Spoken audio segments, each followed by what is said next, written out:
Hello, আসসালামু আলাইকুম ফরিদগঞ্জবাসী।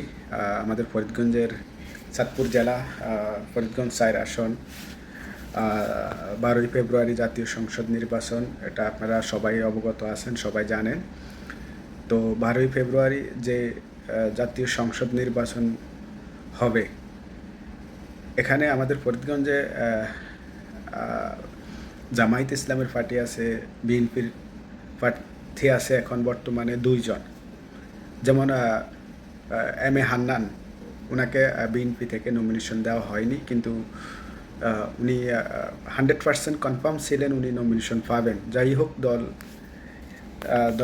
দল কি মনে করছে সেটা দলই ভালো বলতে পারবে। ওনাকে কেন নমিনেশন দেওয়া হয় নাই সেটা দল বলতে পারবে ভালো, সেটা আমরা সাধারণ মানুষ, আমাদের বলার পক্ষে সম্ভব না।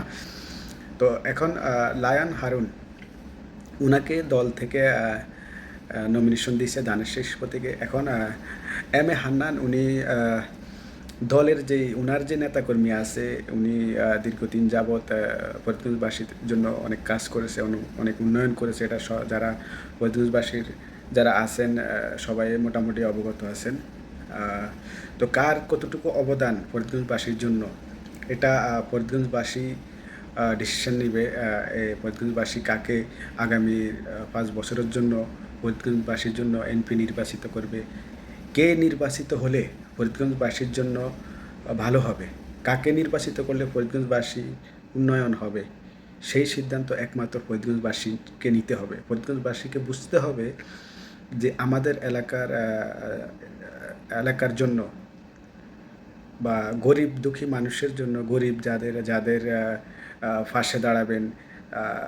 আবার দেখা যাচ্ছে ফরিদগঞ্জবাসীর জন্য যারা সবসময় ফরিদগঞ্জবাসীর পাশে থাকবেন। আর যদি হয় যে যারা এমপি হবেন, তারা এমপি হয়ে ফরিদগঞ্জবাসীর পাশে থাকবেন না, বা বা এখন বলবে এক কথা, নির্বাচন হওয়ার পরে তখন বলবে আরেক কথা।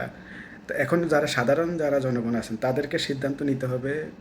আপনারা কি করবেন, আপনারা ডিসিশন নেবেন যে আপনারা কাকে নির্বাচিত করলে আমাদের ফরিদগঞ্জের উন্নয়ন হবে।